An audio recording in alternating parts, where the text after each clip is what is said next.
ಇವತ್ತಿನ ನ್ಯೂಸ್ ಹೋರಾಟ ಯಾವ ರೀತಿ ಇರ್ತದೆ ಸುವರ್ಣಸೌಧ ಅಂದರೆ ನಾವು ಮೀಸಲಾತಿ ಏನಾದರೂ ಈ ಸರ್ಕಾರ ಕೊಟ್ಟರೆ ಅವರಿಗೆ ಅಲ್ಲೇ ಮುತ್ತಿನ ಹಾರ ಹಾಕ್ತಕ್ಕಂಥ ಕೆಲಸ ಮಾಡ್ತೀವಿ.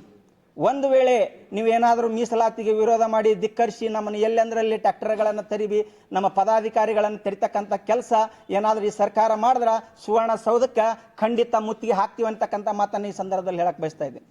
ಈಗಾಗಲೇ ನನಗೆ ಸಾಕಷ್ಟು ಇದೆ ಗ್ರಾಮೀಣ ಪೊಲೀಸ್ ಸ್ಟೇಷನ್, ಬಿಜಾಪುರ ಗ್ರಾಮೀಣ ಪೊಲೀಸ್ ಸ್ಟೇಷನ್ದಿಂದ ಸುಮಾರು ಕರೆಗಳು ಬಂದಿದ್ದಾವೆ. ಎಷ್ಟು ಜನ ಹೊಕ್ಕಿರಿ, ಹೆಂಗೆ ಹೊಕ್ಕಿರಿ, ಅವ್ರಿಗೆ ಉತ್ತರ ಹೇಳಿದೆ. ನಾನು ಪದೇ ಪದೇ ಒಂದು ಸಲ ಹಚ್ಚಿದ್ರೆ ಹೇಳ್ತೀವಿ, 2 ಸಲ ಹಚ್ಚಿದ್ರೆ ಹೇಳ್ತೀವಿ, ಏನೋ ಕನ್ವಿನ್ಸ್ ಮಾಡ್ತೀವಿ. ಪದೇ ದಿನ ಬೆಳಗಾದ್ರೆ ಪೊಲೀಸರು ಫೋನ್ ಹತ್ತದಂದ್ರೆ ಹೆಂಗ್ರಿ? ಅವ್ರಿಗೆ ಕೊನೆಯದಾಗಿ ಹೇಳಿದೆ, ನಾವೇನು ಅಲ್ಲಿ ಭಯೋತ್ಪಾದನೆ ಮಾಡ್ಲಿಕ್ಕೆ ಹೊಂಟಿಲ್ಲ, ನಮ್ಮ ನ್ಯಾಯಯುತವಾದ ಮೀಸಲಾತಿ ಹಕ್ಕನ್ನು ಕೇಳಕ್ಕೆ ಹೊಂಟಿದ್ದೀವಿ, ನೀವು ಈ ರೀತಿ ತೊಂದರೆ ಕೊಡೋದು ಒಳ್ಳೇದಲ್ಲ ಅಂತ.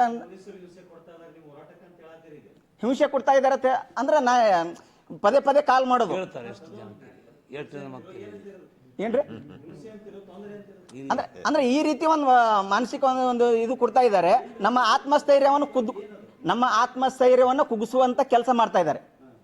ಅದಕ್ಕೆ ನೀವು ದಯವಿಟ್ಟು ಸರ್ಕಾರಕ್ಕೆ ಹೇಳಕ್ಕೆ ಬಯಸ್ತೀನಿ. ಪಾಪ ಪೊಲೀಸರ ಮೇಲೆ ನಾವೇನೋ ಇದು ಮಾಡ್ತಾ ಇಲ್ಲ, ಯಾಕಂದ್ರೆ ಸರ್ಕಾರದ ಆದೇಶ ಇರ್ತದೆ, ಸರ್ಕಾರದ ಸೂಚನೆ ಇರ್ತೈತಿ. ಹಂಗ ನಮ್ಮ ಮಾನಸಿಕ ಸ್ಥೈರ್ಯವನ್ನು ಸರ್ಕಾರ ಪೊಲೀಸರ ಮುಖಾಂತರ ನಮ್ಮನ್ನು ಕುಗ್ಗಿಸುವಂತ ಕೆಲಸ ಮಾಡ್ತಾ ಇದೆ. ಅದಕ್ಕೆ ದಯವಿಟ್ಟು ಸರ್ಕಾರ ಅಂಥ ಕೆಲಸಕ್ಕೆ ಕೈ ಹಾಕಬಾರ್ದು. ಅಂಥ ಕೆಲಸಕ್ಕೆ ಏನಾದರೂ ನೀವು ಕೈ ಹಾಕಿದ್ರಪ್ಪ ಅಂತಂದ್ರೆ ಇಡೀ ಅಖಂಡ ಪಂಚಮಸಾಲಿ ಸಮಾಜ ನಿಮ್ಮ ವಿರುದ್ಧ ಬೀಳಬೇಕಾಗ್ತೈತಿ. ಸುವರ್ಣಸೌಧಕ್ಕೆ ಮುತ್ತಿಗೆ ಯಾವುದೇ ಕಾರಣಕ್ಕೆ ತಡೆಯಲಾಗಂಗಿಲ್ಲ. ಒಂದನೇದಾಗಿ.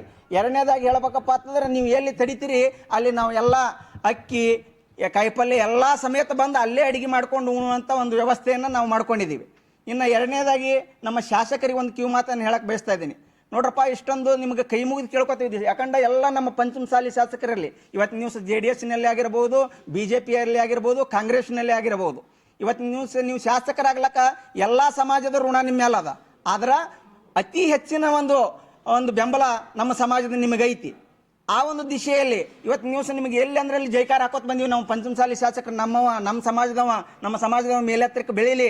ಏನಾದರೂ ನಮ್ಮದು ಒಂದು ಸ್ವಾರ್ಥ ಇದೆ, ಯಾಕೆ ಬೆಳೀಲಿಪ್ಪ ಅಂತಂದ್ರೆ ನಮ್ಗೆ ಏನಾದರೂ ಒಂದು ಮೀಸಲಾತಿ ಕೊಡಿಸ್ತಾನೆ, ನಮ್ಮ ಪರವಾಗಿ ನಿಲ್ತಾರೆ ಅಂತಕ್ಕಂಥ ಒಂದು ಭಾವನೆಯಿಂದ ನಿಮಗೆ ಜೈಕಾರ ಹಾಕ್ಕೊಂಡು ನಾವು ಸಾಕಷ್ಟು ಬೆಂಬಲ ಕೊಟ್ಟು ನಿಮ್ಮನ್ನು ಶಾಸಕರನ್ನ ಸಚಿವರನ್ನಾಗಿ ಮಾಡಿದ್ದೀವಿ.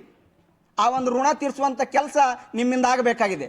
ಒಂದು ವೇಳೆ ಋಣ ತೀರಿಸುವಂಥ ಕೆಲಸ ನೀವು ಏನಾದರೂ ಮರೆತರೆ ನಿಮ್ಮನ್ನಷ್ಟೇ ಅಲ್ಲ, ಇಡೀ ನಿಮ್ಮ ಕುಟುಂಬನೇ ಪಂಚಮಸಾಲಿ ಸಮಾಜ ಬರುವಂಥದಿಂದಲ್ಲಿ ಯಾವ ಒಂದು ಗ್ರಾಮ ಪಂಚಾಯಿತಿ ಹಿಡ್ಕೊಂಡು ವಿಧಾನಸೌಧವರೆಗೂ ಎಲ್ಲಿ ಅಧಿಕಾರಕ್ಕೆ ಹೋಗಿಸ್ಬಿಡ್ಲಾರ್ದಂಥ ಕೆಲಸ ನಮ್ಮ ಸಮಾಜ ಬಾಂಧವರು ಮಾಡ್ತಾರೆ ಅಂತಕ್ಕಂಥ ಮಾತನ್ನು ಈ ಸಂದರ್ಭದಲ್ಲಿ ಹೇಳ್ತಕ್ಕೆ ಬಯಸ್ತೀವಿ. ನಾವು ಬರೀ ನಮ್ಮ ಪಂಚಮಸಾಲಿ ಟೂರಿಗೆ ಕೇಳಿಲ್ಲ, ಎಲ್ಲ ಸಮಾಜದವರಲ್ಲಿ ಕೇಂದ್ರದಲ್ಲಿ OBC ಮೀಸಲಾತಿಯನ್ನು ಕೇಳ್ತಾ ಇದ್ದೀವಿ.